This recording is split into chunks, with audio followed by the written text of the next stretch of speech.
Hello नमस्कार, मैं Satish Tiwari Satish academy में आपका स्वागत करता हूं। चलिए साथियों, आज हम उसी कड़ी में आगे हम बढ़ेंगे।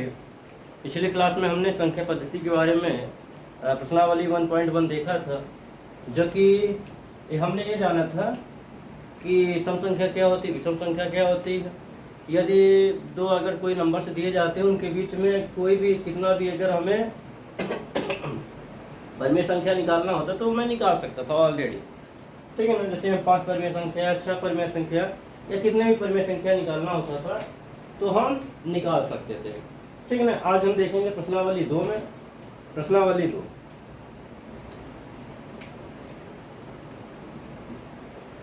प्रश्नावली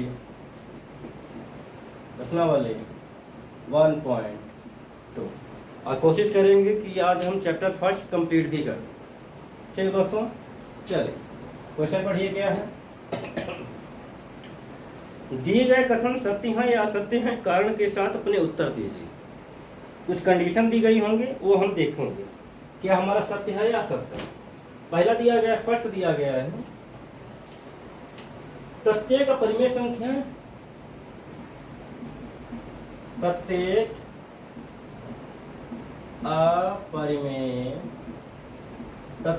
अपरिमेय संख्याएं, प्रत्येक अपरिमेय संख्याएं एक वास्तविक संख्या होती है, एक वास्तविक संख्या होती है। चलिए आप पहले इसी को आप देख लीजिए। प्रत्येक अपरिमेय संख्या क्या एक वास्तविक संख्या होती है। यदि आप वास्तविक संख्या के बारे में जानते होंगे तो वास्तविक संख्या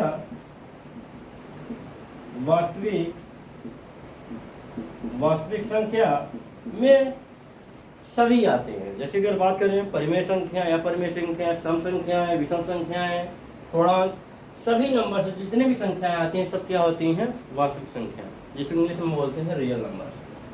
तो क्या दिया गया, प्रत्येक अपरिमेय संख्या क्या वास्तविक संख्या होंगी, तो आप कह सकते हैं ये परिमेय संख्याएं होंगी, ये वास्तविक संख्याएं होंगी, क्योंकि प्रत्येक चाहे अपरिमेय संख्या हो चाहे परिमेय संख्याएं हो, चाहे पूर्णांक हो या सम हो या विषम हो, कोई चाहे भाज्य हो या भाज्य, कोई भी संख्याएं हो, सभी क्या संख्याएं होती हैं, वास्तविक संख्या होती है, ठीक ना। चलिए फर्स्ट सेकंड कंडीशन सुनिए क्या है सेकंड क्वेश्चन में, इसी सेकंड पार्ट। संख्या रेखा का प्रत्येक बिंदु अंडर रूट m के रूप का होता है, जहां m एक प्राकृतिक संख्या है। दिया गया है अंडर रूट m प्रत्येक बिंदु का, संख्या रेखा का प्रत्येक बिंदु जहां m एक प्राकृतिक संख्या है। दोस्तों यदि हम लेते हैं रूट m, ठीक है ना, तो आप इसमें देखिए हम कोई भी नंबर, ये जरूरी नहीं कि प्राकृतिक संख्या, क्या है प्राकृतिक संख्या जो होती हैं वो सभी नंबर पॉजिटिव में होती हैं। अगर हम बात करें रूट m, तो रूट में अगर -4 अगर मैं करता हूँ तो आपका -2 आएगा। अगर -2 आए, क्या है प्राकृतिक संख्या है, नहीं, तो आप बोल दोगे सर ये पूर्णांक संख्या में आ जाएंगे, राइट। तो ये आपका क्या होगा, ये आपका गलत है, ये आपका असत्य है, नहीं होगा। क्योंकि कोई भी संख्या रेखा पे यदि अंडर रूट m लेते हैं, अंडर रूट m का कोई भी मान हो सकता है, नेगेटिव ले सकते हैं, पॉजिटिव ले सकते हैं। यदि पॉजिटिव लेते हैं तो हमारा जाके प्राकृतिक संख्या होगा। यदि ऐसे हम बात करें अंडर रूट 3 क्या है, प्राकृतिक संख्या है, तो बोल सकते हैं सर ये प्राकृतिक संख्या नहीं, ये अपरिमेय संख्या है, ठीक है ना। अंडर रूट 4 तो हम कह सकते हैं कि ये प्राकृतिक संख्या है। आई होप समझ में आ गया होगा। अगर आ गया है तो हम क्वेश्चन नंबर 1 का थर्ड पॉइंट देखते हैं।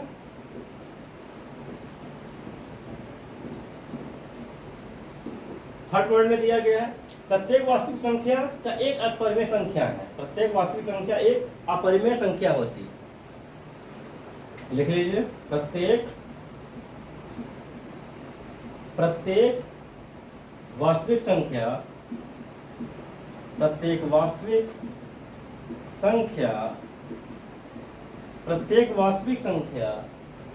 एक अपरिमेय संख्या होती है, एक अपरिमेय संख्या होती है, अपरिमेय संख्या होती है। चलिए आप भी बताइए फ्रेंड, देखिए प्रत्येक वास्तविक संख्या हमने जो कि अभी पहले ही बताया था कि जो वास्तविक संख्याएं होती है इसमें आपके परिमेय भी आती हैं, अपरिमेय भी आती हैं, पूर्णांक भी आती हैं, पूर्णांक भी आती है, इसमें सम भी आती है, विषम। सभी संख्याएं हमारी क्या होती है? वास्तविक संख्या होती है। बट ये दिया कि प्रत्येक वास्तविक संख्या क्या एक अपरिमेय संख्या है?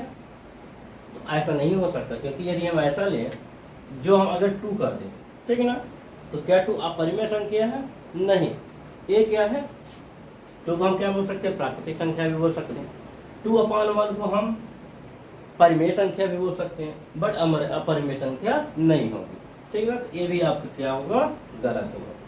प्रत्येक वास्तविक संख्या क्या? वास्तविक संख्या में कुछ भी आ सकता है। -2 ले सकते हो, √3 अगर लेते हो तो अपरिमेय संख्या आ जाएगी। √4 ले लीजिए, कोई भी संख्या यदि आप लेते हो तो आपका क्या होगा? कोई भी संख्या यदि आप लेते हो तो वो संख्या क्या आएगी आपकी? जरूरी नहीं है कि आपका ये अपरिमेय संख्या है, कोई भी संख्या। जैसे अगर मान लीजिए, हम डिपेंड करता है आप क्या संख्या लेते हैं, ठीक है ना।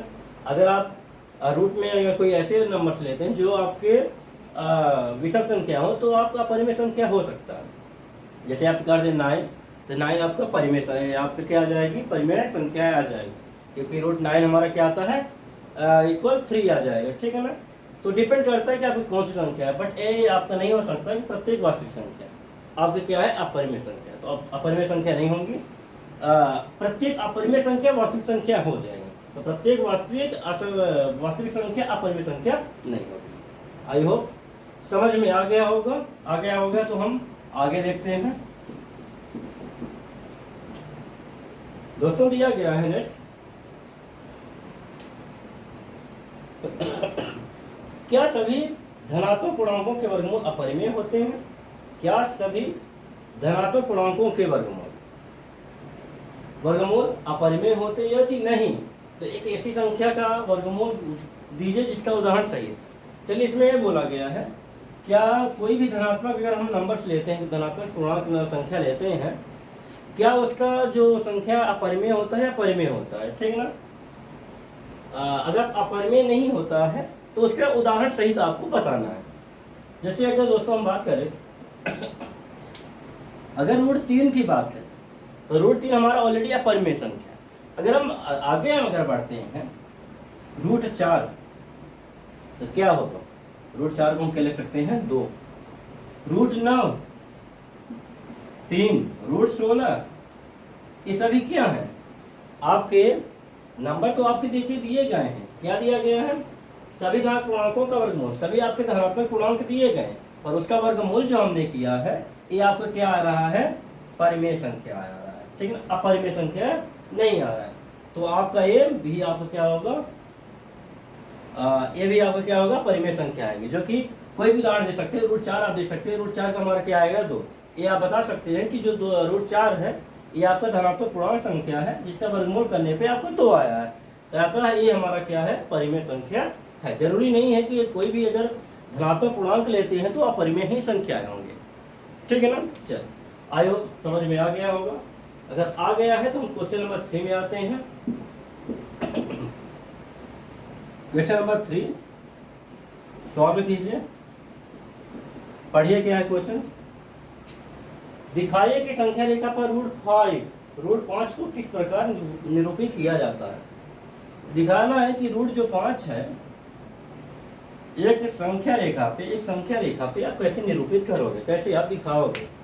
जैसे कोई नॉर्मल अगर आपको दिया जाता है, जैसे हमने आपको दिया 2,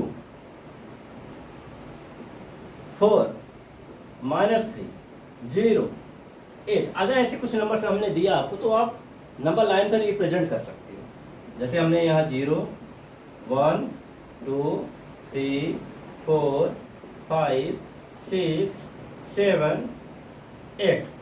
अगर हमें रिप्रेजेंट करना है तो आप देखिए यहाँ पे आप लिख लीजिए -1, -2, -3, -4, -5, ठीक ना। इसमें आपको रिप्रेजेंट करना, जैसे अगर ए नंबर से आपको मैं दिया हूँ, ये नंबर अगर दिया गया है तो आप सीधे आप रिप्रेजेंट कर सकते हो। जैसे 2 ये आपका नंबर हुआ, 4 ये आपका दिया गया है, 0 ये आपका दिया गया है, 8 ये आपको दिया गया है, -3 ये आपको दिया गया। तो आप अगर ऐसे नंबर दिए जाते तो आप रिप्रेजेंट कर लेते, बट कभी कभी ऐसे आपको रूट में दिए जाते हैं, रूट में, ठीक है ना। अगर रूट 4 दिया गया होता तो हम इसका सीधे हम कर सकते थे 2, बट इसमें क्या दिया गया है, रूट 5। देखिए अगर हम बात करें रूट 5 तो ये किसके अंदर में है, 2 और 3 के बीच में। जैसे कि रूट 5 है तो मतलब रूट 4 से रूट 9, मतलब ये आया 2, ये आया 3, 2 और 3 के बीच में ये संख्याएं आपकी रिप्रेजेंट होंगी। ये नंबर आपके जो रूट 5 जो दिया गया है, 2 और 3 नंबर लाइन के बीच में ही आएगा, ठीक है ना। चलिए इसको हम देखते हैं कैसे किए करेंगे, ठीक है ना।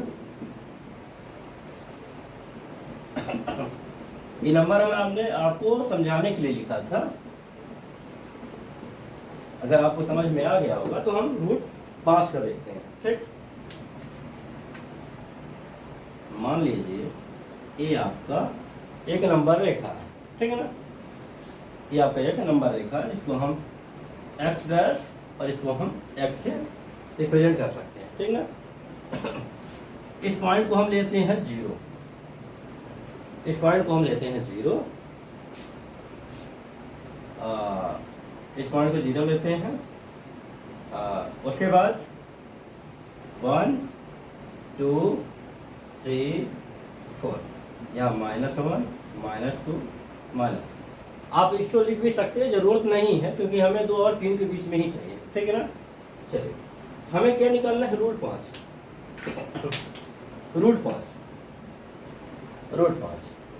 अब देखिए अगर ऐसे निकालना है तो आपको इसमें तोड़ना पड़ेगा, तोड़ना पड़ेगा, ठीक है ना। इसका खंडन करना पड़ेगा। जैसे रूट 5 है, रूट 5 को हम कैसे लिख सकते हैं, ऐसे लिख सकते हैं, रूट 4 प्लस रूट 1, ऐसे लिख सकते हैं।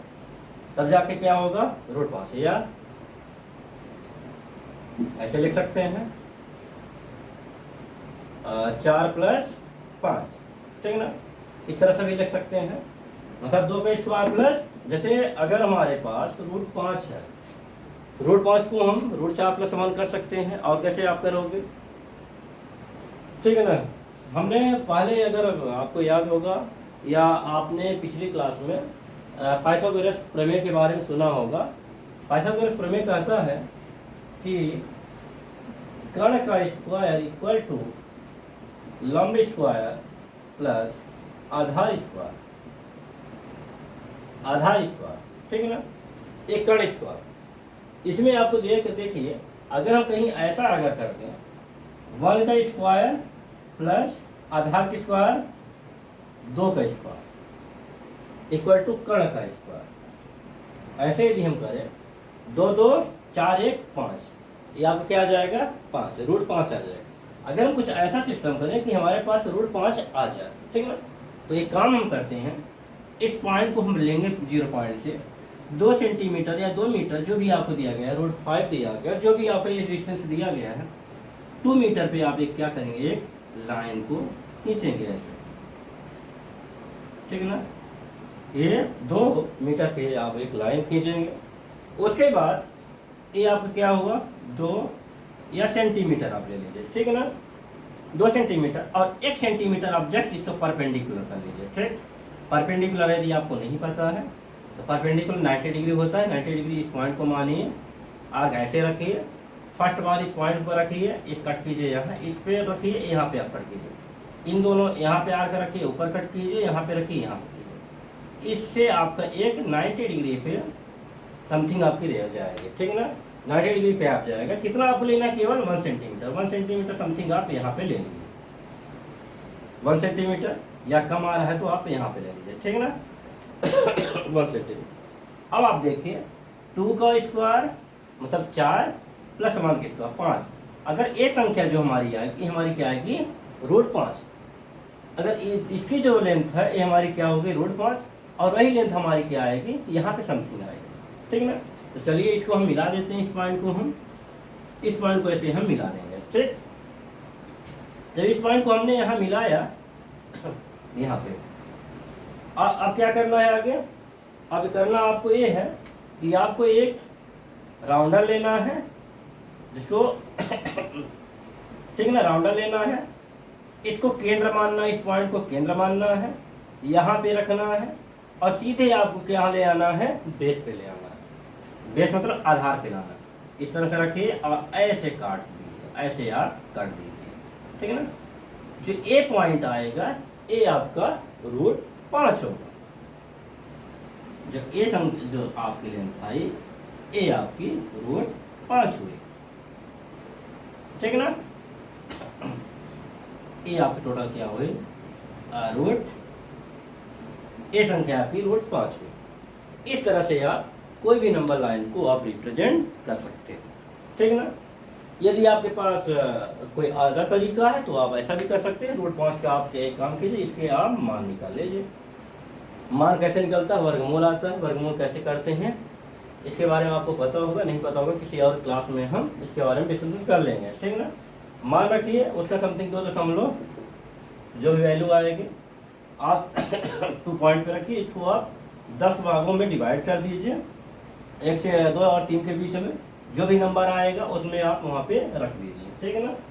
चलिए, यदि आपको ये समझ में आ गया होगा, इसी तरह आप रूट 3 का, रूट 2 का, रूट 7, रूट 9, रूट 11, रूट 13 आप निकालिए।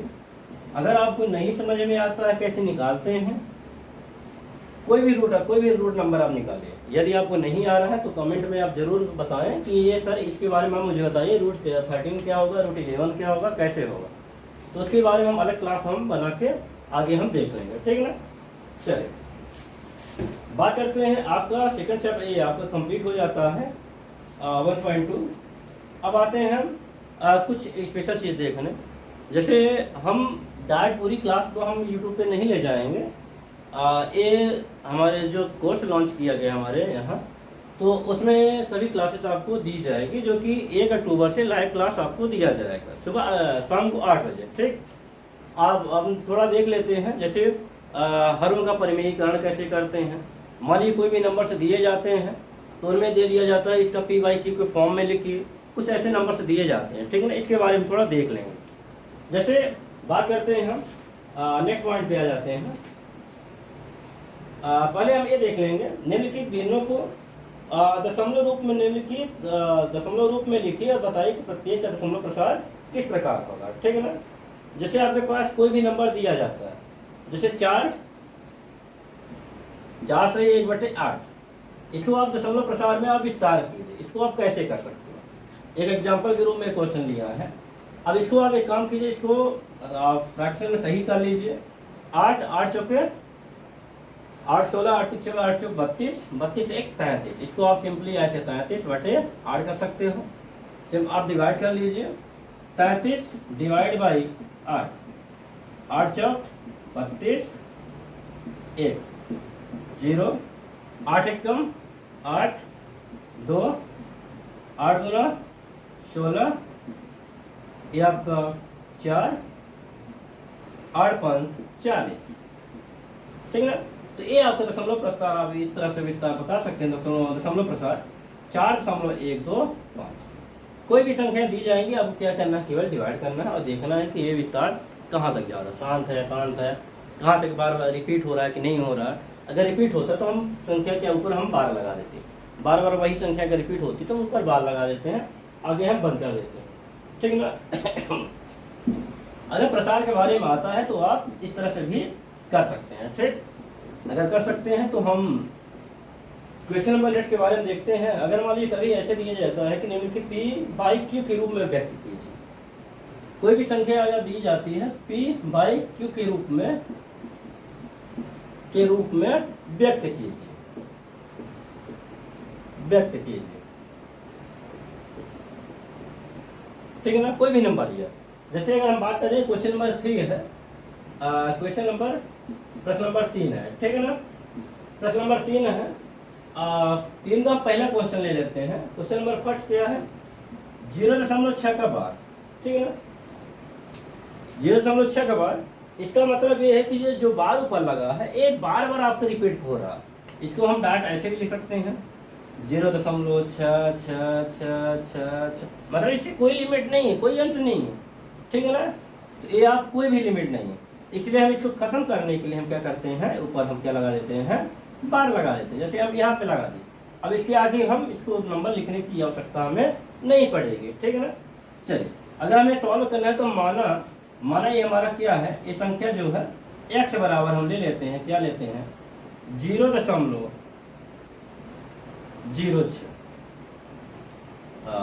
0.6 बार ये हमने संख्या लिया। अब हम क्या करना है, हमें दोनों पक्षों में हम क्या करेंगे, क्योंकि हमारे यहाँ पे क्या है 0.6 दिया गया, ठीक है ना। अगर ऐसे भी नहीं करना है तो एक काम आप कर सकते हैं, ठीक है यही नंबर ले लीजिए, कोई दिक्कत नहीं है।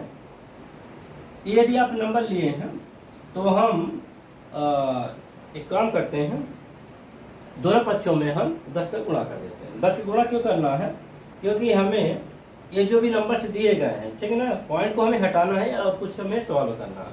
इसको हम सॉल्व करेंगे, क्या आएगा 10x इक्वल टू, ये क्या आएगा 10 दोनों पक्षों में करेंगे तो क्या आएगा 4.6 पर बार। आई होप समझ में आ गया होगा। 10x क्योंकि हमने इसमें मल्टीप्लाई किया, 10x हुआ इक्वल 10 का मल्टीप्लाई इसमें किया तो आपका एक पॉइंट यहाँ जाएगा 6.6 पर बार, ठीक है ना। यदि आपको ये समझ में आ गया होगा तो हम क्या करेंगे, इक्वेशन इसको हम फर्स्ट लेते हैं, इसको हम इक्वेशन सेकंड मतलब समीकरण 1 और समीकरण 2 लेते हैं। समीकरण 1 और 2 समीकरण लेने पे हम लिख सकते हैं समीकरण 2 -1 समीकरण 2 माइनस समीकरण 1। अगर 2 समीकरण को एक को हम घटा देंगे तो हमारे पास कुछ न कुछ नंबर्स आएगा, और जो हमारे पास ए पॉइंट बार है, बार को क्या होगा, बार रिमूव हो जाएगा, हट जाएगा, ठीक है ना। तो आप यहाँ लीजिए 10x -x यहाँ पे क्या दिया गया है 6.6 के ऊपर बार माइनस 0.6 के ऊपर 6 बार, यही आपको दिया गया है, या सीधे आप 0.6 बार आप लिख सकते हैं, ठीक है ना। अब इसको आप सब्ट्रैक्ट कीजिए, 10x - x क्या होगा 9x बराबर 6 में 6.0 जो है 6 का क्या है बार है, ठीक है ना, और यहाँ पे 0.6 के ऊपर बार है। जब ये सब्ट्रैक्ट होगा तो ये दोनों हट जाएंगे, तो क्या यहाँ बचेगा केवल 6 बचेगा, ठीक। तो x बराबर 6/9 कट कीजिए, 2 तिहाई 6 3 त्रिका 3 2 6 3 त्रिका x की मान जो आया 2/3 ये आपके p और q के रूप में दिया गया है, ठीक है ना। इसी तरह कोई भी क्वेश्चन दिया जाएगा तो आपको क्या लेना है, अगर मान लीजिए 2-3 डिजिट दिए जाते हैं, जो डिफरेंस नंबर दिए जाते हैं, तो उसमें हम डिपेंड करता है आपको क्या मल्टीप्लाई करना, 10 करना, 100 करना, फिर सेम मेथड भाई आपको सब्ट्रैक्ट करना है। फिर जो आपके बार दिए गए उसको आपको सब्ट्रैक्ट करके आपको उसको रिमूव करना है, मतलब हटा देना है, फिर जो भी आएगा एक्स का मान निकालना है, ठीक है ना। और इसका कुछ रूल भी है जो कि हम डायरेक्ट भी सॉल्व कर लेते हैं। तो जैसे आपको दिया गया था 0.6 ऊपर बार तो डायरेक्ट आप 6/9 लिख सकते हो। जैसे 0.6 के ऊपर दिया गया तो आप सीधे लिख सकते हो 6/7/9, ठीक है ना। ये भी संख्याएं आपको दी जाती हैं, ये डायरेक्ट है। डायरेक्ट मेथड हम जब वैदिक मैथ पढ़ेंगे तो हम डायरेक्ट इसके बारे में देख लेंगे कैसे हम सॉल्व करते हैं वैदिक मैथ में, ठीक है ना। चलिए अभी हमारी क्लास में जो टॉपिक बचे हों उसको भी हमें कवर करना है, ठीक। और साथियों ये जो क्वेश्चन दिया गया है P/Q के रूप में, ये this is very most important. इस तरह प्रश्न आपके पेपर में आते हैं करने को, ठीक है ना, जो कि आपको करना आना चाहिए, ठीक। अब बात करते हैं साथियों इस तरह के प्रश्नावली नेक्स्ट में, जो कि आपके निम्नलिखित के हरों का परिमेयीकरण, जो कि इस तरह के भी क्वेश्चंस कभी कभी आ जाते हैं, ठीक है ना। ये आपका अगला प्रश्नावली है जो कि प्रश्न नंबर आपका 5 दिया गया है, ठीक है ना। प्रश्न नंबर 5 में दिया गया है निम्नलिखित के हरों का परिमेयीकरण कीजिए। निम्नलिखित हरों का परिमेयीकरण, कोई भी नंबर से अगर कोई भी अगर संख्या दी जाती है उसका हरों का परिमेयीकरण कैसे करते हैं। जैसे अगर मान लीजिए दिया गया 1/√5, इसका हरों का परिमेयीकरण क्या करना है, तो आगे जो भी संख्या दी जाए ऊपर नीचे मल्टीप्लाई कर देंगे। तो ये संख्या मान लो आपको दी गई √5, ये प्रश्न आपके बुक में नहीं दिया गया, मैंने अपने से दिया है समझाने के लिए। आप यहाँ पे कीजिए √5 ऊपर लिखिए, √5 नीचे लिखिए। ऊपर क्या आएगा √5 डिवाइड बाई क्या आएगा, यहाँ पे क्या आएगा 5, मतलब 5/5। इस तरह से भी कर सकते हैं। जैसे आपको दिया गया है बुक में 1/7, यहाँ √5 जगह रूट क्या है 7 है, ठीक है ना। कभी ऐसे भी दिए जाते हैं क्वेश्चन, देख लेते हैं। जैसे प्लस में दिए जाते हैं, 2 डिजिट दी जाती है, जैसे आपके बुक में दिया गया है। प्रश्न नंबर 5 का सेकंड पॉइंट दिया गया है 1/√7 -√6। इसका हर का परिमेयीकरण आप कीजिए। सीधे आपका क्या करना है, अंश और हर में मल्टीप्लाई करने पर किसका, इसका हमें परिमेयीकरण करना है। तो मतलब ये साइन को हमें चेंज कर लेना है, ठीक है ना। क्या होगा √7 + √6 डिवाइड बाई √7 - √6। √7 + √6 डिवाइड बाई अब यहाँ पे आप मल्टीप्लाई कर लीजिए। देखिए यहाँ पे आपने 1 का मल्टीप्लाई किया, आपको पूरा आ गया। तब आप इसका मल्टीप्लाई करेंगे हमने a + b किया तो यहाँ पे भी प्लस आएगा, ठीक है ना। a - b आ जाएगा, a² - b²। √7 क्या होगा 7, √6 का आगे स्क्वायर करेंगे तो क्या आएगा 6। इसको हम डायरेक्टली यहाँ से लिख सकते हैं √7 + √6, ठीक है ना। कोई भी अगर आपको दिया जाता है क्वेश्चन तो उसमें आपको देखना जो हर में आपको दिया गया है, अगर आपके प्लस दिए गए हैं तो माइनस करना, माइनस रहे तो प्लस करना। इस तरह से हम सॉल्व करेंगे, ठीक है ना, परिमेयीकरण। ठीक, चलिए इसी में आपके कुछ व्यंजक भी हैं सॉल्व करने के, वो भी हम देख लेते हैं इसी में। क्वेश्चन नंबर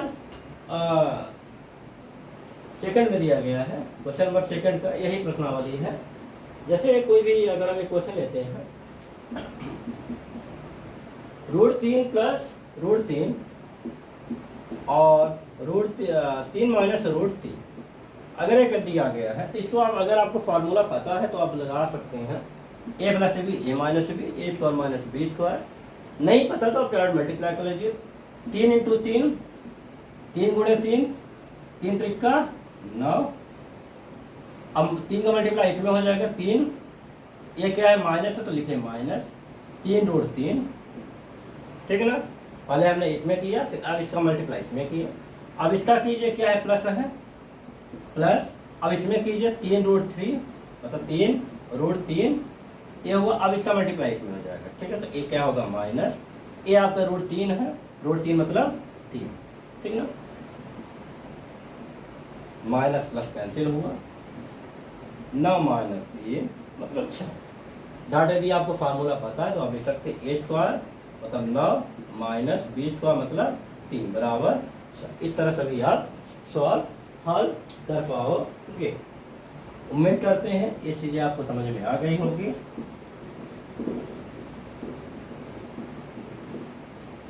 साथियों इसी के साथ हमारा जो संख्या पद्धति है ये आपका कंप्लीट होता है। आपको हम पूरा कोर्स जो आपका सिलेबस में दिया गया है पूरा डिटेल में हम एप्लीकेशन पे हम चलेंगे। 1 अक्टूबर से हमारे यहाँ लाइव क्लासेस चालू होंगी जो कि पूरी तरह से आपका पूरी समग्रता के साथ कराया जाएगा। साथ में अदर बुक भी, जैसे हम बात करते हैं RT शर्मा या RS अग्रवाल, जो अदर बुक होती हैं उसका भी हम अध्ययन करेंगे। साथ में इतना प्रैक्टिस करेंगे जिससे अब ज़्यादा से ज़्यादा आपको क्वेश्चन आना चाहिए, ठीक है ना, कर सकते हैं। और क्विज के माध्यम से, ऑनलाइन टेस्ट के माध्यम से बहुत तरह से हम प्रैक्टिस कर पाएंगे। ठीक, चलिए आज के लिए यहीं तक, नेक्स्ट क्लास में हम मिलते हैं, बाय।